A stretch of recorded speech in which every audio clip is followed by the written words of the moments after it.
Pakistan Saudi আরবের প্রতিরক্ষা চুক্তিতে যোগ দিতে যাচ্ছে তুর্কি। কৌশলগত চুক্তির এই আলোচনা অনেক দূর এগিয়েছে বলে জানাচ্ছে পাকিস্তানি গণমাধ্যমগুলো।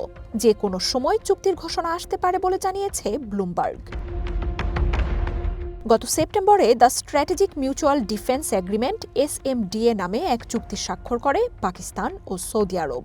এই চুক্তির শর্তমতে একটি দেশ আক্রান্ত হলে তা দুটি দেশের ওপরই আগ্রাসন হিসেবে বিবেচিত হবে। এর মাধ্যমে সৌদি আরবকে পরমাণু প্রযুক্তি দেওয়ার আভাসও দেয় ইসলামাবাদ।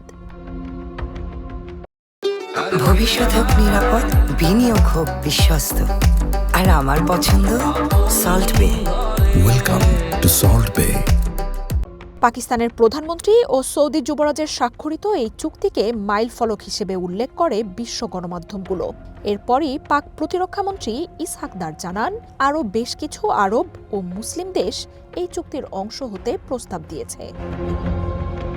দক্ষিণ এশিয়া ও মধ্যপ্রাচ্য ইস্যুতে পাকিস্তান ও সৌদির সাথে একই স্বার্থ সংশ্লিষ্ট বিষয়ে তুর্কির অন্তর্ভুক্তি বেড়েছে। আঙ্কারা ও ইসলামাবাদের মধ্যে দীর্ঘদিন ধরেই জোরালো সামরিক সম্পর্ক রয়েছে।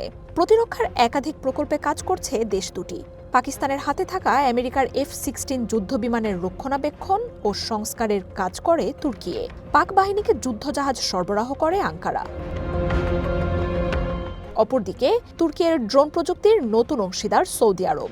পঞ্চম প্রজন্মের কান যুদ্ধবিমান প্রকল্পেও রিয়াদ ও ইসলামাবাদকে অন্তর্ভুক্ত করছে আঙ্কারা।